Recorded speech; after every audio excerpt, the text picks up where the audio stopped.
Smauglings, what is happening? This is going to be the review for Quantum Solace, which is directed by Mark Forster and starring Daniel Craig, Olga Kurylenko, Matthew Almeric, Giancarlo Giannini, Jeffrey Wright and Judi Dench. I thought I could trust you. You said you weren't motivated by revenge. I'm motivated by my duty. I think you're so blinded by inconsolable rage that you don't care who you hurt. When you can't tell your friends from your enemies, it's time to go. You don't have to worry about me. The film begins immediately after the events of Casino Royale, with James Bond seeking vengeance for the death of his former lover, Vesper Lind, and in doing so he uncovers the organisation of Quantum, which is headed by Dominic Green, who is a businessman that aims to overthrow the Bolivian government in order to gain a monopoly over the water supply. Following the resounding global success of Casino Royale, a sequel was quickly put into production with Daniel Craig returning as James Bond.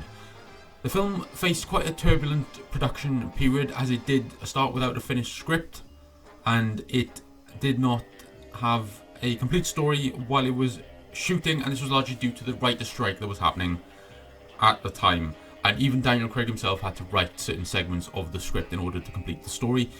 So this was a much more difficult and turbulent production than Casino Royale, and it definitely shows. From what I just said there, I have a bit of a difficult relationship with this film, but I do want to say that Daniel Craig as James Bond is great, and he will always be great. He's great in every film, and I really think he gives it his all for this performance, and I think he does everything he can to elevate the script and the material that he is given for this film, even though I do think the script is very thin. Let's talk about the director of this film, which is Mark Forster, and I could see why the producers thought he would be a good choice for this film, because he is very well versed in dramatic films, and this is a very dramatic Bond, so I could see why they would choose him, as he's made some amazing films such as Monsters Ball, Stranger Than Fiction, so I could see why they would choose him as the director for this film.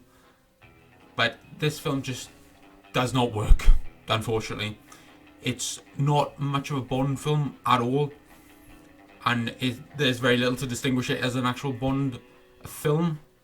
It just does feel like it is a generic action film, and that is quite unfortunate, because it is quite a big step down, I think, from Casino Royale, and it just does not have the class, the humour, the romance, and most of what qualifies a Bond film, I think. And it is just the weak link in Daniel Craig's run as James Bond, I think, because of these particular circumstances in which it was done, and that is comprising of the rushed production due to the success of Casino Royale and the writer's strike. There's a conglomeration of different aspects that come together to prevent this film from being great.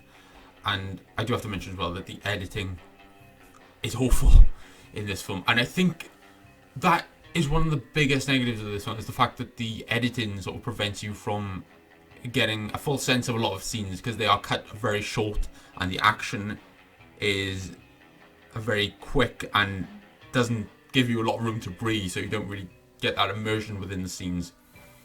And it's the tightrope that Casino Royale walked so well, which is that it was very erratic enough to get you involved in the action, but it didn't make the action untraceable, and that's what happens in this film, is that some of the action is absolutely untraceable in some of the scenes. And I used to love this film when I was a kid, and I still have that soft spot for this film, but throughout the years, every time I watch this film, the quality and the enjoyment I get from it diminishes in my mind, which is quite unfortunate, but that is what happens when you sort of watch this at a later age, I think, sometimes, is that it just does not resonate in the way that it used to. I do want to give some positives to this film, because I do think the film looks very good. It's got that gritty, grounded aesthetic that is retained from Casino Royale, and the film is visually very good. It is a good looking film, I can definitely say that, but there's just very little going on within the scenes. The script is so thin, the dialogue sequences between the various characters are just unnatural, stilted and rushed, and they are so mechanical. They are trying to get you to the next plot point. There's nothing natural about the way these characters are talking in this particular film, and the saving grace of these dramatic scenes is the acting, because the acting is very good from most of the principal cast, so I can't really complain about the actual acting in this film, because the acting is very good. And as I said previously, Daniel Craig is the true embodiment of Bond. He is my favourite Bond. He is the Bond that is my absolute favourite, so I absolutely love him as Bond.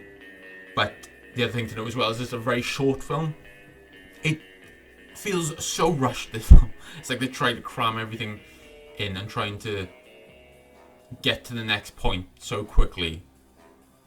There's no breathing room for this film. I believe it is little over 100 minutes. So that is something to consider, is the fact that it is just so rushed in this film. It seems to be that the second Bond film in an actor's run always seems to face some sort of difficulty in terms of living up to the previous one, and that has been the case for Roger Moore with Man with the Golden Gun, with Timothy Dalton with License to Kill, and Pierce Brosnan with Tomorrow Never Dies. They always seem to stumble on the second film with the Bond actors run, it seems like, and it's a funny pattern that I've really just noticed, quite honestly. But that is the funny thing about that. And I'm going to compare this to License to Kill, because that is a second film in a Bond actor's run with Timothy Dalton, and the film shares a lot of similarities with that, in that it is trying to be a very gritty and grounded as an action film. And I know that film was quite controversial because of how violent it was when it came out, and this film isn't as violent or anything like that, but it is quite serious, grounded, gritty, which are elements that were in Casino Royale, but they had the class, the humour, the fun, which this does not have at all. So that is something that they just completely forgot with this film. So in conclusion, guys, this is definitely an oddly experimental and action-packed epilogue to Casino Royale, and that is what it feels like. It feels like an epilogue. It never feels like its own film, and this is the first time where they've really done a direct sequel to a previous Bond film, and it just did not work in this instance, quite honestly. It has a lot of great elements to it. Obviously, the acting is great, and the action, when you can actually see it, is very good, and there are some great set pieces in this film. It's very good. They sort of nail the visual aspects of this film, but it's the other elements such as the editing, the writing, the pacing, the structure, the length even. It is so short. It is bafflingly short, this film, and I just don't really think it's a great Bond film, which is really unfortunate coming off the heels of Casino Royale. But as I said, the action set pieces are believable, they are impressive, but it just desperately fails to justify its own existence, I think, and it just does not work here. I think with Casino Royale, the Bond franchise established itself as being something that is truly a cut above the rest, and this film just falls woefully short of Casino Royale, and it just becomes another modern action commodity, quite honestly. But I think with more time, passion and planning, this could have been something truly special, but it just becomes another action film of the 2000s, I think, with this film, which is quite unfortunate. I'm going to give this film a 6 out of 10. There's a lot of promise in this film, and that's what's so frustrating about it, is that I can see how this could have been a great film. I could see the amazing action with the set pieces. I could see the great acting that's on display. The film just looks very good. It's a very good looking film, as I've said. But it's that script and the structure that just needed to be worked on. They just needed more time with this film, and I think this film could have been great if they had that. But I know that's not the way that it works all the time with the film industry.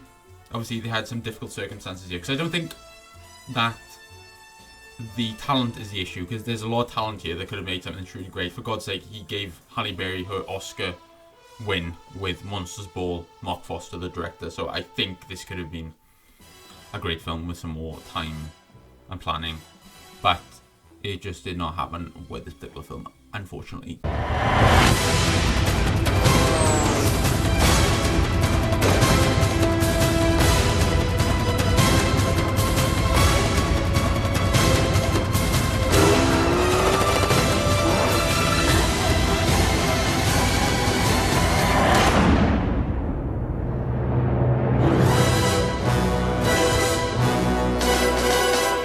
On that cheery note, what did you think of Casino Royale Smauglings? Give me your thoughts down below. I want to have a discussion about it.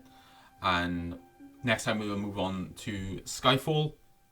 I don't hate this film, I want to say that. I do not hate this film at all. I've got a soft spot in my heart for this film, because I love the Craig era of Bond.